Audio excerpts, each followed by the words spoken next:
Right, thank you. And before we actually take our first question, I'd like to invite our panelists for some initial thoughts on what they've just heard. Jackie, will you kick things off for us? Yes, pleasure. I think that was a really good summary of where we are at the moment, and in particular, there's a lot of unanswered questions. But I think, as an industry, as always, we rise to the challenge. And I think, certainly speaking from Nottingham's perspective, we've seen a slow trickle this week of a return. We've had just 15 schools closed out of 64.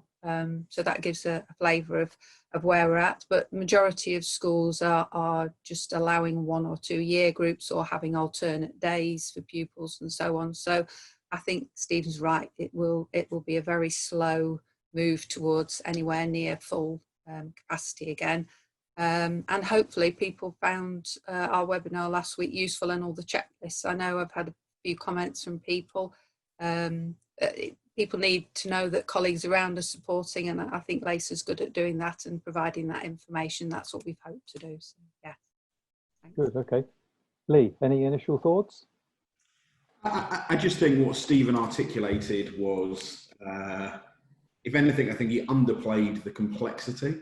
And I think that we are dealing, particularly for the sector and particularly for where we look at things, in such a fast moving and fluid pace that it's very difficult to predict. I think it's very clear that the government are trying to be kind.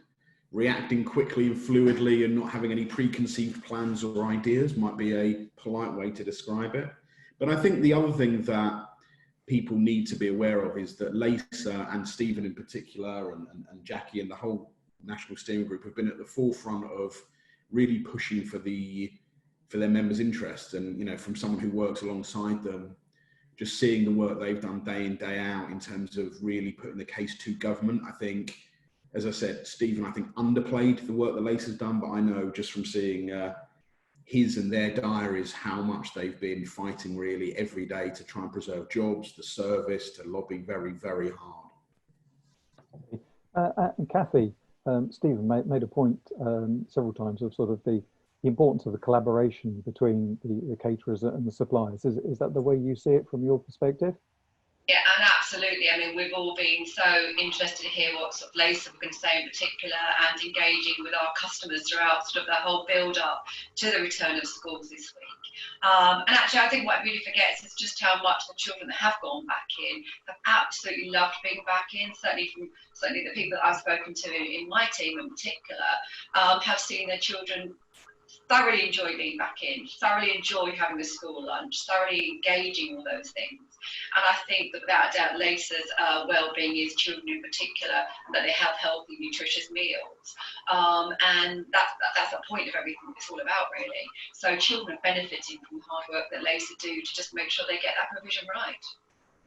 Okay, right. I'm going to kick off with a question that's come up from several different people. I'm going to direct it to you, Lee, and it's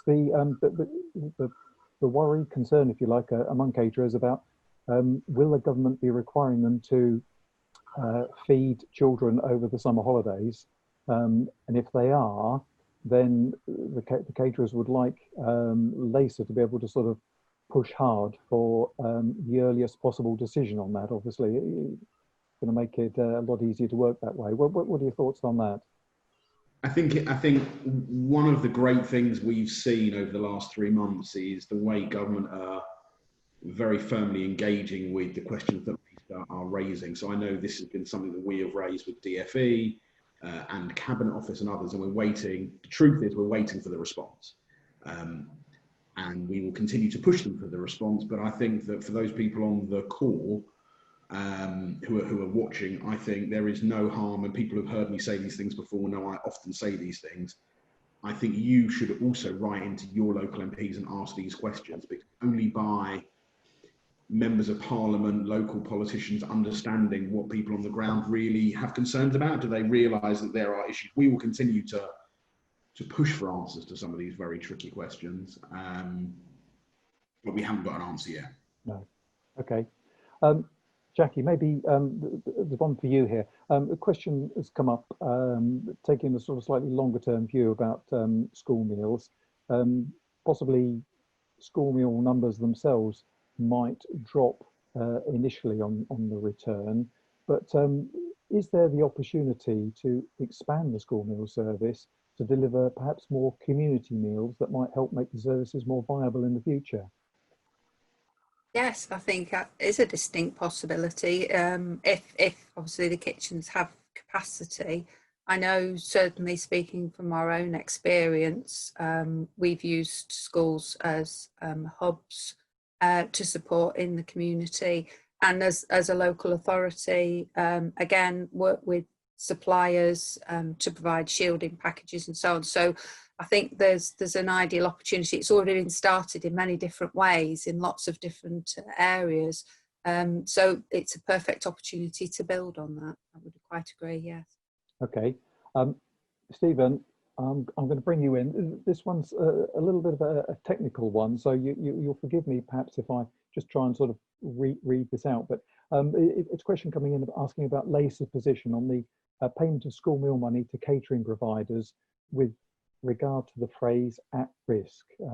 The question really is what's LACA's definition of at risk, and what are the parameters you put on that phrase in the context of council services that the question says are being undercut and will be further undermined if private sector providers are subsidised beyond the furlough scheme. And they say the furlough scheme has obviously not been made available to the majority of public sector providers. Yeah, I think from a LACA perspective, and Lee articulated it probably much more smartly than I did during our interview, David, that we've been looking at a macro level at the survival of our industry rather than individual suppliers. And I think that right at the beginning, the government were also keen to ensure that it was our industry that survived. I don't think that sort of the schemes that they've put in place have been directed either at public or private sector. And certainly from a LACA perspective, we make no sort of distinction between the two. I think in terms of things like the furlough schemes and the PPN notice, again, they were put in place to ensure that funding continues through to suppliers of school food services and that the employees were not put at risk. In terms of sort of funding that's flowing through, things like the free school meal budget and the infant free school meal budgets have continued to be paid to local authorities and their schools, and that then should be feeding through to the service providers. Okay. The important thing in all of this is that, you know, children that want a meal and that need a meal can get a meal. Yes, of course. Yeah. Thank you. Kathy, a couple of questions that have been pitched to us that may be best answered by you. They're saying that with the expectation that schools will be returning fully in September, what plans do suppliers have to make sure there are no shortage of stocks? And secondly, they're asking about what arrangements are being put in place to sort of reduce the risk at the point of delivery where the stock's being delivered to the schools itself. What can you tell us about that? Okay, I'll sort of split that into two actually. So from a sort of security and safety of the delivery point of view, okay. That's something that I'm sure most suppliers would certainly raise. We've been working on since COVID really started off. And so from the starting point at our own distribution sites, then people have temperature check before they go into work. So assuming they'll pass the temperature check, then they can actually, you know, go into the work site. And we're doing the best on our own sites for social distancing, because we have been carrying on delivering to hospitals and care homes particularly throughout the whole of this crisis. So security and safety of our own staff is really important, but the same with making it the point of delivery. So we're now in positions with many of our customers where we are doing contactless deliveries. So in agreement with the customer at the end point, we can let them know we're coming, we can drop the goods, they can collect the goods and the invoice is unsigned. Yeah. So like that, customers can have a non-contact delivery, which I think is really important and reassuring. So we'll obviously carry on with that. From a stock point of view, there are concerns, of course, around stability of some suppliers, and which is sad, of course. So our own commercial teams are working really hard to make sure we have continuity of supply. And there may well be some shortages. I think we will have lots of flour by then, but there might be other areas where there are problems. So we're working really hard on that. But this would be a normal time of the year for suppliers. We work in school caterers. We would normally be discussing this time of the year what's on the menus in September. So again, we're expecting changes. More so that people might go back with a packed lunch provision.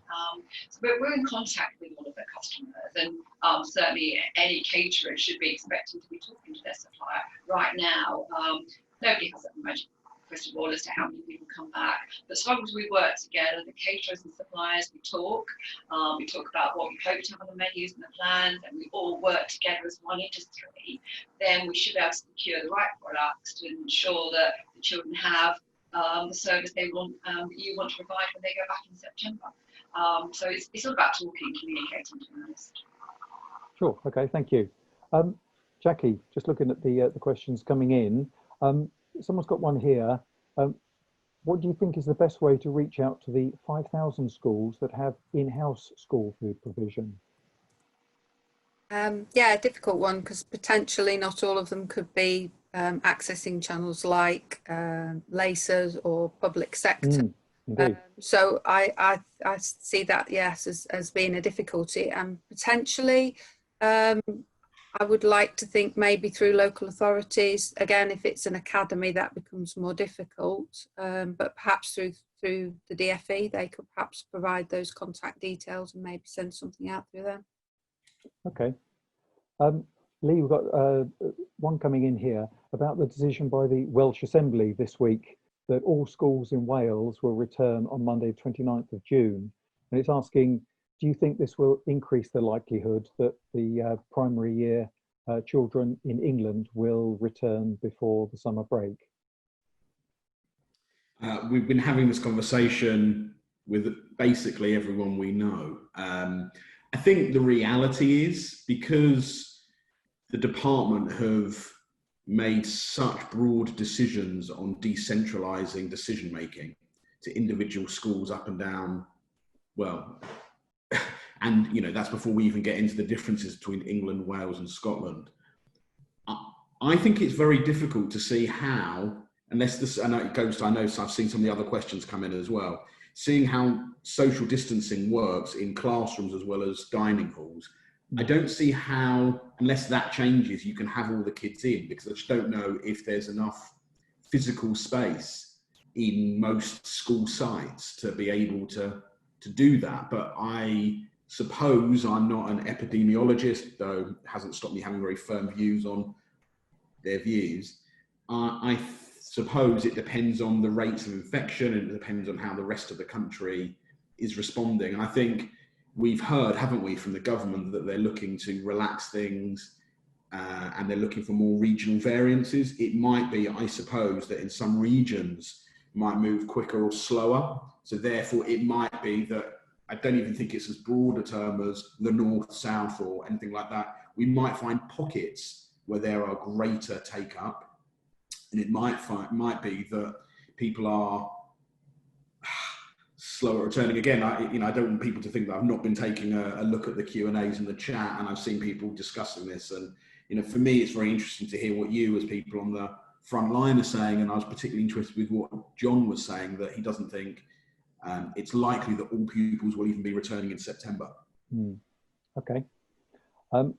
Jackie, someone here is concerned about schools offering hot meals again, given that most vulnerable children look forward to a hot school meal.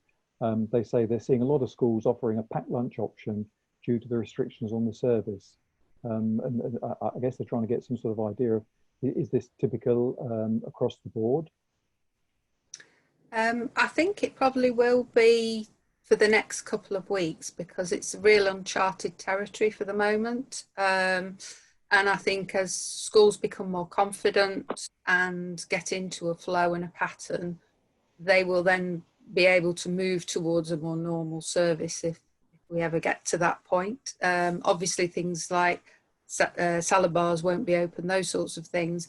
But I think it's, as caterers, we need to, you know, have those conversations with schools and say, we can supply a nice hot meal that would be beneficial to the children and is part of the normal school day. And that might be that it's delivered to a classroom, or that there's a rolling lunchtime over in service areas, or split shifts of staff in kitchens. There's a lot of creative ways that certainly my team and lots of others are working, and I think the onus is on us as caterers to have those conversations with the schools and just give them that peace of mind and confidence that they can have, and almost push them to say, look, come on, we can do this.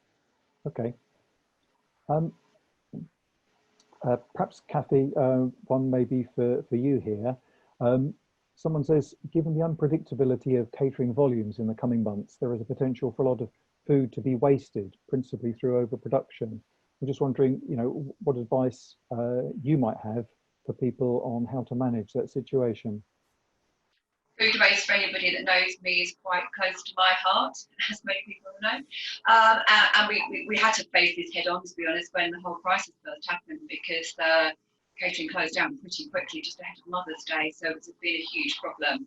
And we are all about managing stocks at the moment, no two ways about it. And we are reducing some lines. So there are some areas where we've consolidated some products down to offer less choice in pack sizes to try and heed those reductions. It's not an easy one, but forecasting is one of the key things that we're about. We don't want food waste. In fact, if we have what is surplus, we have done a huge amount, as have most people in the food industry, to divert that, because whilst we do have surplus, we all are aware there's so many people, so many parts of this country where there is not enough food. So we have been working with food banks, we continue to do food banks, and obviously the Meals and More is a big part of what Breaks are involved in.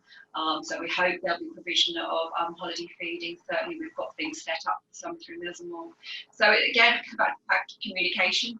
It is about talking to each other and planning, because you've got to cater for the children as much as we need to supply you with the food. So we need to communicate, we need to keep a close eye on the numbers of children that will go back. Totally agree with what Stephen said last week regarding encouraging not bringing food into the school from home. That doesn't seem like a good idea, that everything is being very carefully looked after in schools, that people can bring lunches in. Agree, I don't think that's a good idea, from cross-contamination as much as anything. So it's talking, but we will ensure that any surplus food we have will not go to waste. It will go to, even if it's Chester Zoo animals, which had quite a lot of produce lately. Yes, yeah, okay. Well, given the fact that we've many of us been catapulted into a new world of Zoom and video conferencing, someone's come up with a question here, maybe Stephen, you can answer it. Are catering teams looking at using video conferencing for supplier meetings to avoid visitors to schools? Is that something that's come up? I think that we're all using these conferencing facilities more and more. I think, again, in terms of what happens in schools is going to be down to individual school policy. Obviously, there are some instances from a supply perspective where suppliers are going to have to go into school to and I'm assuming by suppliers, you mean service providers, as opposed to, you know, the Cathy Amos supply chain. So service providers will be visiting schools. Yep. If they've got technology in schools, yes, absolutely. I would see that more and more of them will use, you know, facilities like this to engage with their staff in each kitchen. But, you know, sort of, it doesn't remove the need for audit and control visits and so on and so forth to be checking on, you know, standards that are being delivered in schools. So I would say that that will gradually be rolled out again as well. From the supply chain perspective, I'm sure that we as service providers are all engaging with our supply chain via this kind of medium now anyway, and would, you know, sort of look at Cathy for that kind of response, to see whether or not she's finding that they're doing more of that supplier to service provider meeting as this kind of Zoom facility. Yeah. We're certainly got planning, Stephen. I think once that the dust has settled on these early days, our view is that actually I think quite a lot of us got used to not travelling up and down motorways. That's actually quite nice. Although you do, you still want to see people, of course. But we can do both, I think, in the longer term. Yeah. But certainly, actually, from an environmental point of view, this is a really good idea. Okay, thank you. Sooner or later, social distancing had to come up, and someone's asked about the panel's view on tackling the government's 2-metre rule and plans possibly to get this down to 1 metre. Jackie, I know LACA's got some guidance for operators on how to work this. What are the sort of a broad summary of LACA's advice here? Well, obviously at the minute we've got to stick to the 2 metres with no indication of it being reduced. So we've talked about things like taping dining rooms so that there's a staggered entry of pupils in.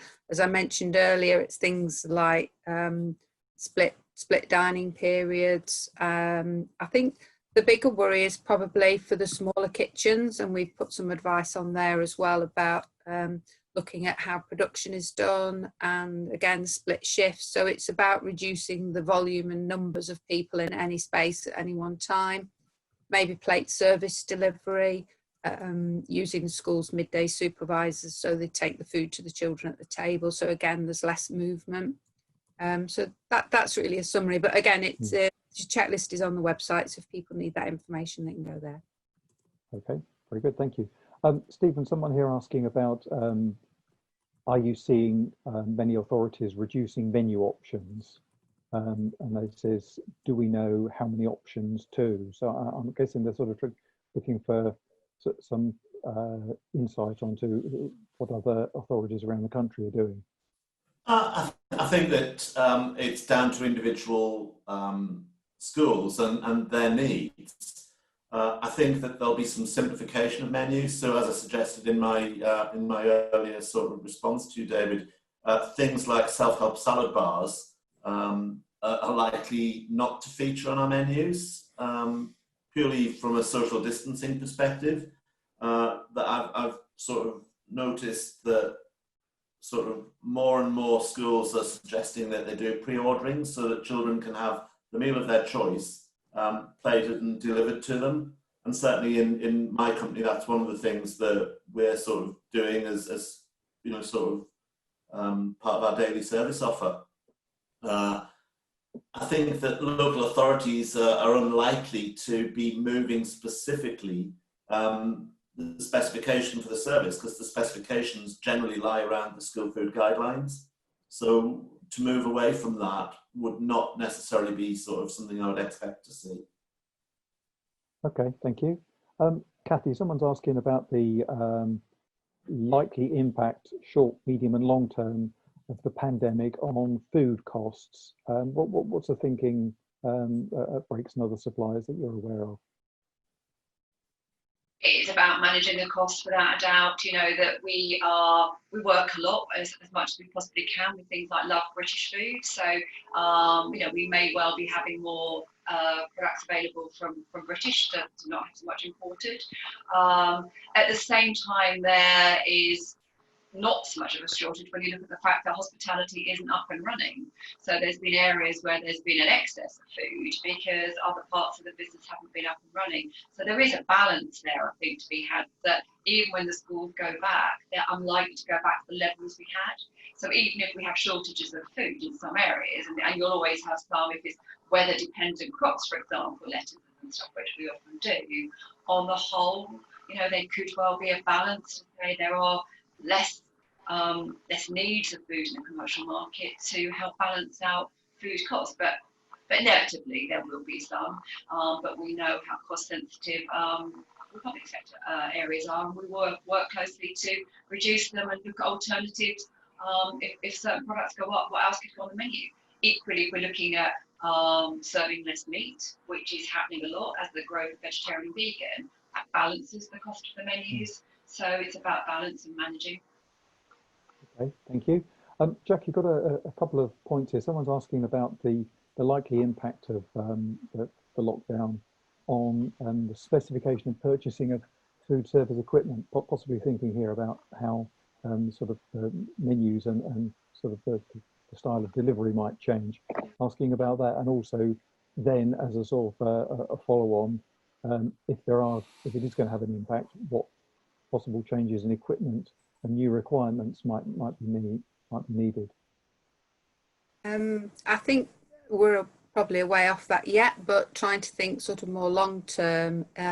It's going back to salad bars. You know, it's about that screening. It's about screening around till areas, those sorts of things. I think possibly that sooner rather than later with the till situation. But I think the difficulty is going to be back to capacity in the dining room, and so inevitably you can look at all different kinds of equipment, but it's about those actual pupils going into that area. So I don't think there's going to be a huge demand for alternative equipment at this stage. Okay, thank you. Stephen, someone here is asking what testing will take place on school kitchen staff, and how often, and as a parent, what reassurances are you offering that the children will not be compromised by older people working in the school? David, that's going to be down to individual employers. There is nothing being sort of legislated as far as that's concerned, so that if people present as healthy, we've to accept that they present as healthy. Some schools are introducing things like the temperature checks at entry points to the school, and we would say to our staff and to our members' employees that if that's a school process, well then, you know, the employees should go by that. You know, we've heard much in the press about track and trace, and again, those are the things that, you know, sort of we have to do. I think that there's no evidence that's indicating that older employees are more likely or less likely to pass on anything to school pupils, and that I get really disturbed when I've heard some stories about school catering staff not being allowed to come into schools, and wouldn't see any reason why they should be treated in any kind of discriminatory manner than the teachers or other ancillary staff that are attending schools and are in much closer contact with children on a daily basis. Okay, thank you. Actually, that sort of leads on to another question that's come in now, and that's asking about the possible impact on staffing. Jackie, do you see that the COVID-19 possibly causing people to self-isolate and you struggling to meet the requirements for your kitchen teams? Not at the moment, no, we haven't. And I think one of the keys to this is because the numbers have been low, we've actually already created those bubbles of staff. So they'll work reduced number for a week, and they'll have a week off, and so that inevitably gives that space between staff. I think the challenge will potentially come depending on how COVID potentially that R factor decreases. If it does enough, then hopefully as the number of staff increases in that one area, then hopefully getting back to full capacity, it won't have such an impact. But at the moment, we're not struggling with staff, no. Okay, we're running rapidly out of time here. I'm just going to squeeze in one last question here, and maybe Stephen, I'll address this to you. Do you think LACA should set up a helpline for operators to offer help, guidance and signposting during these obviously uncertain times? I think that we've put our COVID page onto our website. The difficulty with us setting up a helpline, of course, is that in LACA, none of us are employed specifically to do sort of be on the end of a phone to deal with help questions. Within LACA, sort of our team are all volunteers, and we do this alongside our day job. and therefore it makes it very difficult and frustrating for people ringing a helpline if we're not immediately going to answer the questions. Therefore, I would suggest that people use the Q&A function within the website, and that we get back in that way. And I would say that we've been probably quite smart at doing that over the last couple of months. Okay, thank you. Well, we really have to wrap things up now, but thank you to everyone who's joined us today, particularly Stephen, Jackie, Cathy and Lee. To remind you, there will be a link to the full recording of this webinar available from Monday on both the Public Sector Catering and LACA websites. As I said earlier, this is just the first in a series looking at the future of the catering service in the different parts of the public sector. We'll be back on June the 18th when we'll be hearing from Craig Smith, Chair of the Hospital Caterers Association.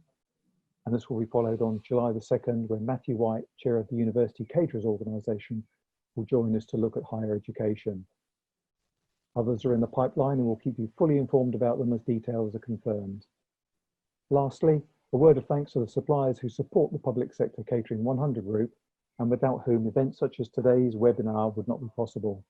You can see their names on the slide that follows. See you on June the 18th and goodbye. Thank you. Bye. Bye. Bye-bye.